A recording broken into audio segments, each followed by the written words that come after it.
1장 7절에서 9절 말씀, 하나님의 말씀 믿음으로 함께 받겠습니다. 오직 강하고 극히 담대하여 나의 종 모세가 내게 명령한 그 율법을 다 지켜 행하고 우로나 좌로나 치우치지 말라. 그리하면 어디로 가든지 형통하리니 이 율법책을 내 입에서 떠나지 말게 하며 주야로 그것을 묵상하여 그 안에 기록된 대로 다 지켜 행하라. 그리하면 내 길이 평탄하게 될 것이며 내가 형통하리라. 내가 내게 명령한 것이 아니냐. 강하고 담대하라. 두려워하지 말며 놀라지 말라. 네가 어디로 가든지 네 하나님 여호와가 너와 함께 하느니라 하시니라. 아멘. 하나님 말씀입니다. 기도하겠습니다. 하나님 감사합니다. 저희 공동체를 사랑하셔서 오늘도 살아계신 하나님의 말씀 허락하여 주시니 저희가 믿음으로 들으며 주께서 결단케 하시는 대로 깨닫고 결단하기를 소원합니다.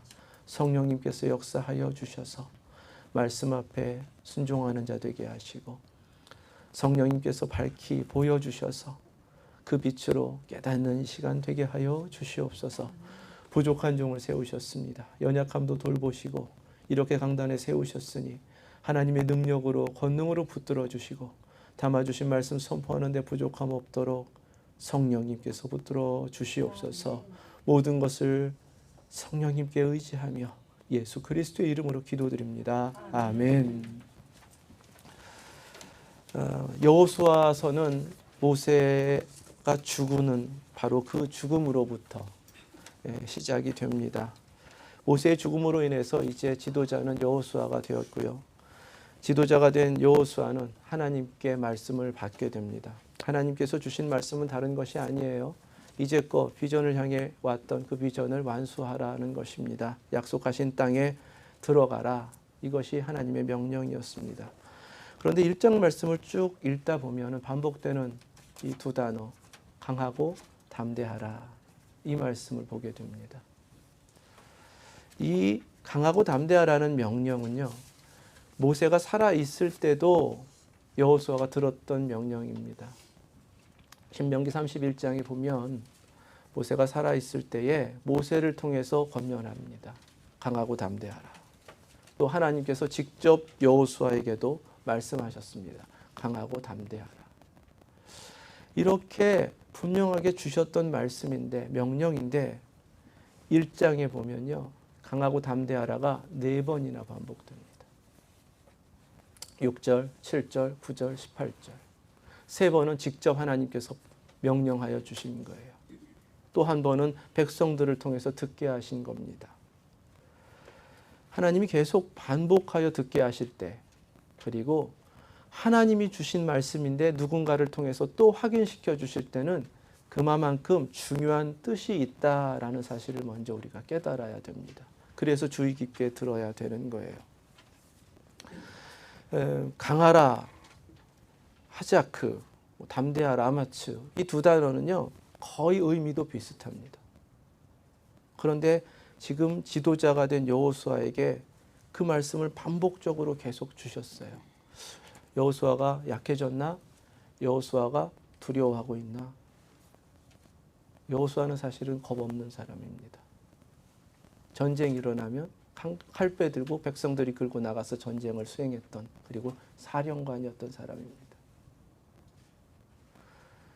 모세가 십계명 받으러 시내산 올라갈 때 다른 사람들은 다 무서웠어요. 그런데 여호수아는 수종자로서 따라 올라갑니다. 또 여호수아는 다른 것보다도 하나님께서 이뤄가시는 그 모든 일들 속에서 모세 곁을 떠나지를 않습니다. 두려울 게 뭐가 있어요? 정탐하고 왔습니다. 백성들이 반발해요. 돌을 들어서 모세하고 아론을 치려고 했습니다. 그때도요, 모세와 아론을 떡하니 막으면서 갈렙과 함께 지켰던 사람이 바로 여호수아입니다. 이렇게 두려움 없고 겁없는 사람인데 그 사람에게 자꾸만 강하고 담대하라, 지도자가 됐으니까 강하고 담대하라 하시는 것인가? 어찌 보면 오늘 우리 모두에게도 똑같이 하나님께서 주시는 말씀이다. 이렇게 깨달으실 수 있길 축원합니다. 저 두려움 없는데요. 문제 없는데요. 할 수 있을 것 같은데요. 라고 서 있는 우리 모두에게 하나님께서 강하고 담대하라고 말씀하십니다. 첫 번째로 강하고 담대하라 하시는 말씀은 6절에 나와요. 강하고 담대하라. 너는 내가 그들의 조상에게 맹세하여 그들에게 주리라 한 땅을 이 백성에게 차지하게 하리라. 하나님께서 첫 번째로 강하고 담대하라라고 하신 그 뜻이 무엇인지를 깨닫게 하시는 것이 바로 이 말씀입니다. 지금 여호수아에게 주신 사명은 하나님께서 주신 땅, 이미 조상들에게 약속하신 땅, 그 땅에 백성들이 차지하게 하도록 이끌고 들어가라는 겁니다. 명령은 아주 간단한 것 같아요. 하나님이 다 주셨어요. 약속까지 하셨어요. 맹세까지 하셨다고 합니다. 그럼 받으면 되는 거잖아요. 그런데 그렇지 않은 겁니다. 3절 말씀에 누구를 기억나게 하시냐면요. 내가 모세에게 말한 바와 같이. 이 명령은 처음 모세에게 이미 주신 명령이라는 겁니다. 이 약속은 처음 모세에게 주신 약속이었다는 겁니다. 그러면 여호수아는 생각하겠죠. 모세는 어디 계신가? 요단강 건너면 들어가는 그 땅 앞에서 모세는 지금 어디 계신가요? 무엇을 깨닫게 하시는가? 하나님이 주셨어도, 하나님께서 약속해 주셨어도 그것을 이루는 것은 또 다른 문제라는 겁니다. 모세는 비전을 받았고 비전을 시작한 사람이에요. 40년 동안 인생을 다 들여서 그 비전을 이루기에 여기까지 왔습니다. 그럼에도 그 비전을 완수할 수 없었어요. 여호수아에게 그렇게 물어보시는 거예요. 하나님. 내 평생에 들어가서 이 땅을 백성들이 차지하게 하도록 해야 하는데 그 사명을 다 완수하지 못해도 그 사명 다 완수할 때까지 네가 하지 못해도 그 일이 다 이루어지기까지 비전 따라갈 수 있냐는 겁니다. 하나님이 주신 명령 순종할 수 있냐는 거예요. 바로 이 말씀을 하시는 겁니다. 거기에서 강하고 담대하라는 거예요. 모세는 벌써 그 땅에 들어갈 수 없다는 걸 알았습니다. 지난주에 묵상한 것처럼 그럼에도 불구하고 그런 비전을 놓치지 않고 여기까지 왔습니다. 하나님 부르실 때까지. 어떻게 해요? 하나님을 바라봤기 때문에 그렇습니다. 마찬가지로 여호수아에게도 똑같이 말씀하시는 거예요. 하나님을 바라보는 시선을 더욱 강하게 하라는 겁니다. 놓치지 말라는 거예요. 하나님 바라보며 갈 때에 내 평생에 내가 다 헌신해서 이루지 못한다 할지라도 그 비전을 이루기 위하여 끝까지 순종할 수 있는 것, 그것이 하나님께서 찾으시는 여호수아에게 찾으시는 사명의 모습이라는 것입니다. 우리 모두에게 똑같이 말씀하시는 거예요. 예수님 십자가에 달리실 때에요, 골고다 올라가면 올라가는 길에 내내 십자가만 보이는 겁니다. 주님이 가신 길은 분명하게 빈무덤을 향하고 영광의 하나님의 나라를 향한 길인데도 불구하고 눈에 보이는 길은 십자가예요. 우리가 주님을 따라간다라고 할 때에는 바로 눈에 보이는 것은 십자가만, 골고다 꼭대기에 있는 십자가만 보일 수가 있습니다. 그럼에도 그 사명을 완수할 수 있으려면 주님을 끝까지 바라보는 시선 놓치지 않아야 된다는 거예요. 십자가의 예수님을 바라볼 때에 부활의 주님을 만나게 되는 줄 믿습니다. 우리가 사명의 길을 간다고 하면서요, 눈에 보이는 것으로 흔들리지 않고 오히려 그 비전을 주신 우리 주님을 믿음으로 바라볼 때에 우리 평생에 하나님께서 만족하시는 만큼 이루어갈 수 있는 것이고 하나님의 비전을 하나님께서 온전케 하실 것이기 때문에 우리는 그 믿음 가운데 끝까지 순종하며 그 길을 가게 되는 줄 믿습니다. 바로 이 믿음의 시선이 강하고 담대해야 된다는 뜻입니다. 두 번째로는 7절 말씀에 오직 강하고 극히 담대하여 나의 종 모세가 네게 명령한 그 율법을 다 지켜 행하고 우로나 좌로나 치우치지 말라. 그리하면 어디로 가든지 형통하리니 이 율법책을 내 입에서 떠나지 말게 하며 주야로 그것을 묵상하여 그 안에 기록된 대로 다 지켜 행하라. 그리하면 내 길이 평탄하게 될 것이며 내가 형통하리라. 아멘. 이 말씀 제가 다 읽은 이유가요, 군대 갈 때도 이 말씀 주시고, 목사 안수 받을 때도 이 말씀 주시고, 결혼할 때도 이 말씀 주셨습니다. 하나님께서 오늘 또 이 말씀 주시는 거예요. 모세가 주신 그 말씀, 하나님의 율법을 흔들리지 말고 꼭 붙잡고 지켜내라. 강하고 담대하라는 말씀은 바로 그 말씀입니다. 어렵지 않아요. 그 율법책 위에 믿음으로 굳건하게 설 수 있도록 말씀을 계속해서 묵상하고 입에서 떠나지 않게 해라. 그대로 지켜 행하라. 그렇게 담대해라. 라는 말씀입니다. 어렵지 않아요.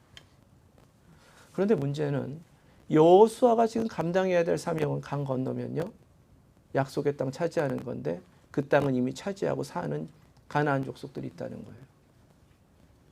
전쟁해야 되는 겁니다. 순순히 물러나겠습니까? 전쟁터에 익숙한 여호수아 입장에서는 칼빼 들고 잘 싸우는 것, 계획 잘 세워서 승리하는 것, 이것이 승리의 길이라고 생각할 수 있어요. 그런데 하나님 그거 아니라는 겁니다. 칼을 잡는 것이 아니라 성령의 검을 잡으라고 하십니다. 성령의 검 곧 하나님의 말씀인 줄로 믿습니다. 오늘 우리에게 똑같이 말씀하시는 거예요. 인생을 살아가면서 대적들도 있고요, 넘어서야 될 여러 가지 어려움들이 있어요. 무언가 우리의 방법으로 이것저것 찾아가면서 이걸 해결해야 될 것 같은데, 이겨내야 될 것 같은데 아니라는 겁니다. 우리 손에 잡아야 하는 것은 하나님의 말씀인 줄로 믿습니다. 정말 성경 붙잡고 하나님 이 싸움 이길 수 있습니까? 네, 그렇습니다. 하나님의 말씀을 붙들고 서는 것이 승리의 길인 줄로 믿습니다. 하나님의 말씀이 끊임없이 그래서 우리 안에 쌓여 있어야 돼요. 좋을 땐 모릅니다. 맑은 날에는 모릅니다.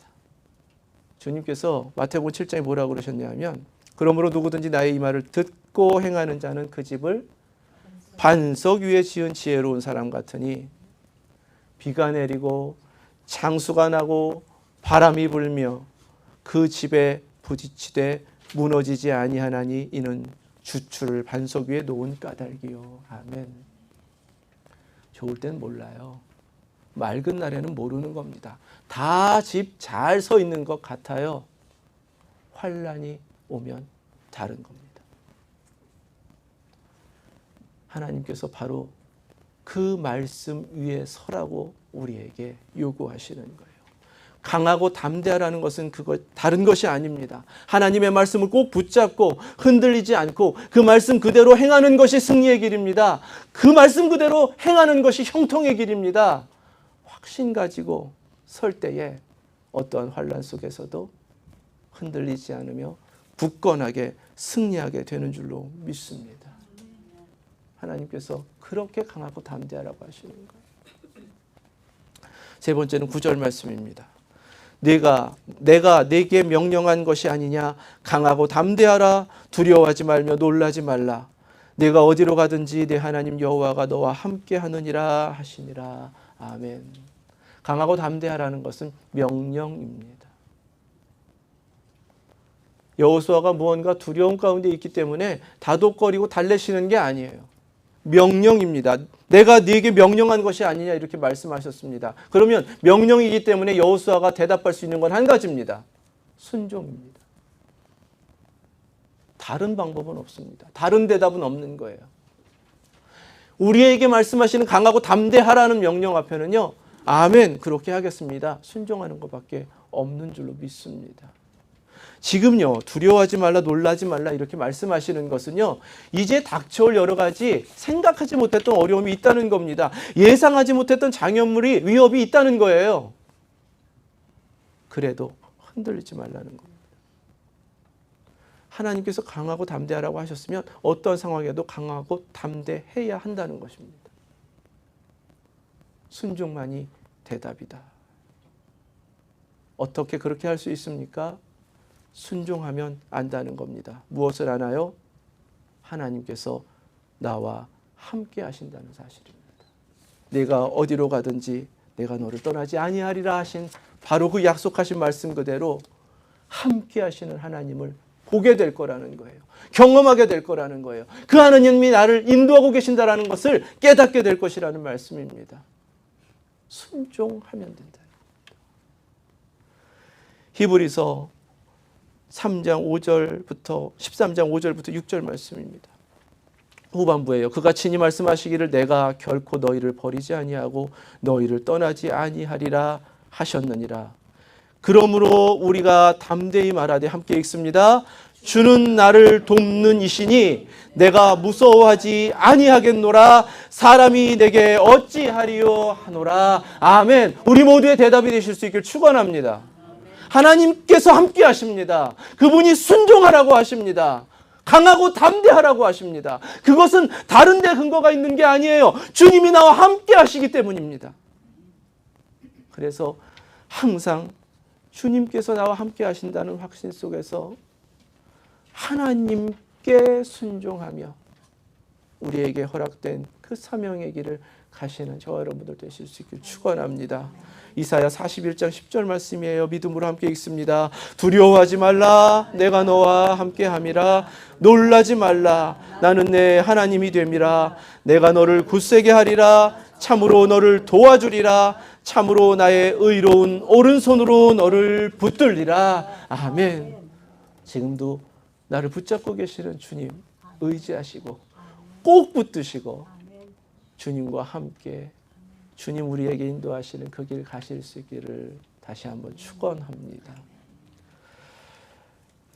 여호수아가 이렇게 하나님의 말씀 받았어요. 이제는 해결된 것 같아요. 이 정도면. 그런데 여전히 감추어진 두려움이 있었습니다. 하나님만 보시는 거예요. 그런데 말씀을 가만히 읽어봤더니 하나님의 명령을 받은 여호수아가 뭔가 조급합니다. 약속한 땅으로 가라고 하셨으니까 갈 준비를 해야죠. 60만 명이 넘는 사람들이 이제 갈 준비를 해야죠. 요단강 건널 준비를 해야 됩니다. 처음에는 이제 사흘 뒤에 떠난다. 준비하라. 이렇게 명령을 하였습니다. 그러더니 요단강 동편의 땅을 차지한 세 족속, 루벤, 갓, 므낫세 족속 그들에게는 무장하고 전쟁 준비를 시킵니다. 사령관이에요. 여호수아는. 전쟁 그렇게 안 합니다. 다 계획이 있는 거예요. 적에 대해서 알아보는 거예요. 어떤 싸움을 어떻게 할 건지 다 준비하며 하는 겁니다. 그런데 무턱대고 요단강 동편에 있는 세 지파에게는 전쟁 준비를 시키는 거예요. 이 모습이 지금 여호수아 내면에 뭔가 해결되지 않은 게 있구나를 깨닫게 하는 모습입니다. 13절 말씀에 모세가 너희에게 명령하여 이르기를 이렇게 모세를 기억하면서 너희는 그 말을 기억하라는 겁니다. 다른 것 아니에요. 요단강 동편 땅을 허락하여 주면 이제 요단강 서편의 약속의 땅을 정복할 때에 다른 형제 지파들을 위해서 자신들이 최전선에 나아가 싸우겠다라고 약속한 것이 있습니다. 그거 지키라는 거예요. 왜 이것을 지금 요구하는가입니다. 아직 전쟁을 준비하는 것도 아닌데. 여호수아는 아마 이런 의심이 있었던 것 같아요. 자신은 에브라임 지파거든요. 르우벤은 장남입니다. 장남 지파는 이제 동편의 땅을 이미 차지하고 있는 거예요. 장남 지파가 나를 지도자로 인정하고 있을까? 또 이런 의심도 할 수 있습니다. 내가 모세한테 약속했는데 네가 왜 약속 지키라고 하냐? 나를 반대하면 어떻게 할까? 또는 우리 차지할 거 다 차지했는데 뭐 라고 하면서 오리발을 내밀 수도 있는 거거든요. 의심하려고 그러면요. 의심의 고리는 끝도 없이 이어집니다. 하나님이 그 마음을 보시는 거예요. 그도 그럴 것이 여호수아는 40년 이스라엘 백성도 겪었잖아요. 한 세대가 지나갔지만 다음 세대는 다를까? 그렇게 쉽게 믿을 수 있을까요? 함께 애굽에서 나온 사람들 중에 지금 자기하고 갈렙 두 사람만 약속의 땅에 들어가는데요. 이 세대를 믿을 수 있을까? 의심하고 있는 거예요. 그 의심이 지금 여호수아를 두렵게 하고 있는 것입니다. 하나님께서 그 모습 보고 계셨어요. 하나님은 그 백성들의 입을 통해서 이렇게 여호수아에게 듣게 하십니다. 16절부터 18절 말씀이에요. 그들이 여호수아에게 대답하여 이르되 당신이 우리에게 명령하신 것은 우리가 다 행할 것이요 당신이 우리를 보내시는 곳에는 우리가 가리이다. 순종하겠다는 거예요.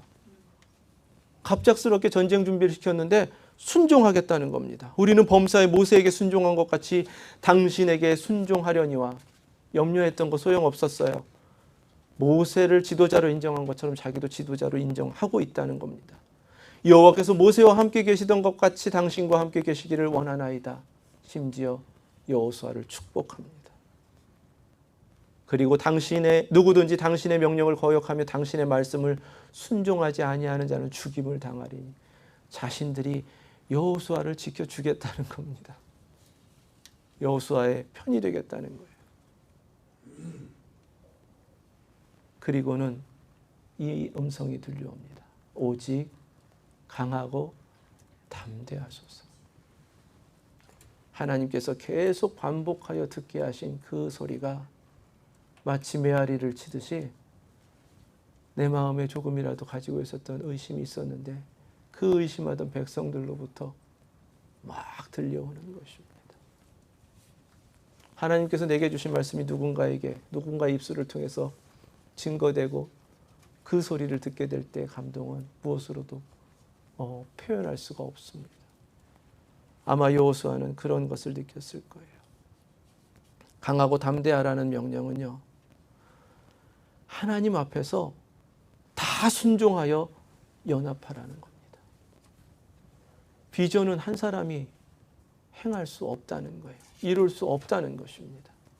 함께 이뤄가기 위해서는 하나 되어야 하는데 그것은 방법 하나밖에 없다는 거예요. 모두가 하나님께 순종하면 된다는 것입니다. 이 온전한 순종을 위해 하나님께서 무엇을 먼저 제거하시는가? 우리 내면에 감추어져 있는 서로를 향한 의심, 불신, 이전에 가지고 있었던 부정적인 기억들 다 없애라는 겁니다. 새롭게 하셔서 새롭게 이루어 가시는 이 발걸음에는 마음의 중심으로부터 새로운 모습으로 서서 하나님께 순종하며 하나 되어 그 일을 이루어야 한다. 이렇게 말씀하십니다. 강하고 담대하라고 우리 모두에게도 말씀하십니다. 하나님께 모두 순종하여 하나됨으로 하나님께서 이루어주시는 그 능력으로 우리를 의지하는 것이 아니라 오직 하나님의 영을 의지하여 하나님께서 우리 모두에게 주신 비전을 함께 이루어가는 웨스트엔드 예수제자교회 되실 수 있기를 주님의 이름으로 축원합니다. 1절 말씀에 여호와의 종 모세가 죽은 후에 여호와께서 모세의 수종자 눈의 아들 여호수아에게 말씀하여 이르시되 라고 하면서 이렇게 말씀이 시작되었었습니다. 하나님은 무엇보다도 훨씬 더 근본적인 여호수아를 세우시는 일을 지금 1장 가운데 강하고 담대하라는 명령을 통해 이루고 계신다는 것 우리 깨닫고 우리도 함께 하나님의 은혜로 서기를 원합니다. 모세는 살았을 때요 여호와의 종이었습니다. 모세가 여호와의 종이었을 때요 여호수아는 모세의 수종자였습니다. 이 차이를 아시나요? 여호수아는 모세가 하라는 대로 모세가 가는 대로 따라가고 순종하기만 하면 하나님 뜻을 이룰 수 있었습니다. 모세가 죽은 거예요. 자, 그러면 이제 여호수아는 모세의 수종자로 살 수 없습니다. 모세의 수종자로 하나님의 뜻을 이룰 수 없습니다. 모세의 수종자로 따라갈 사람이 없습니다. 출애굽기 33장에 보면 모세가 하나님 앞에 회막에 불려가서 하나님의 말씀을 받고 간절히 간구하는 기도하는 모습이 나옵니다. 그때 모세는 여호와의 종으로 하나님과 대면하여 하나님께서 그에게 말씀하셨다라고 준 거예요. 여호수아는 모세의 수종자로 회막 앞을 지킵니다. 차이가 뭔지 아시겠어요?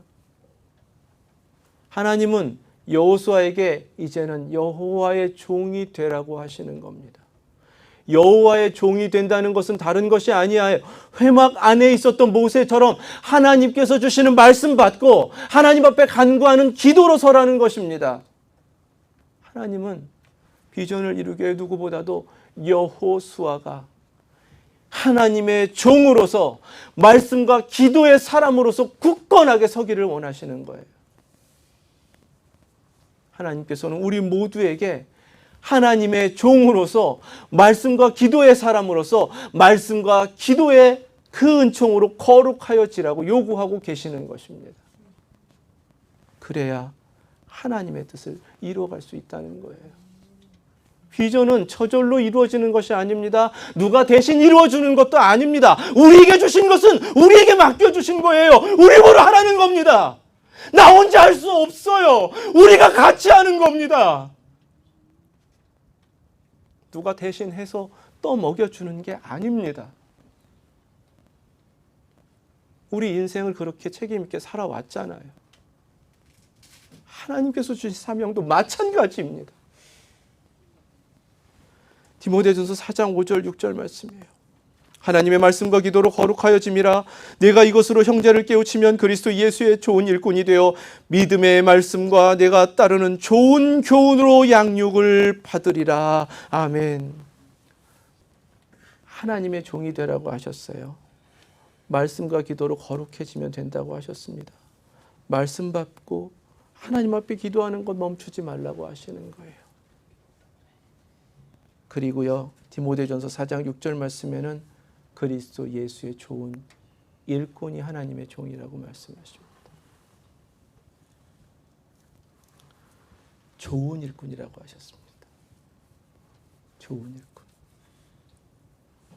우리에게 찾으시는 바로 그 모습으로 하나님께서 강하고 담대하라 하시는 그 명령 앞에 순종하면서 하나님께서 우리 각자에게 주신 인생의 비전도, 하나님께서 우리 교회에게 주신 교회의 비전도 함께 하나 되어 이뤄가시는 저와 여러분들, 또 웨스트엔드 예수제자교회 되실 수 있길 주님의 이름으로 축원합니다. 기도하겠습니다.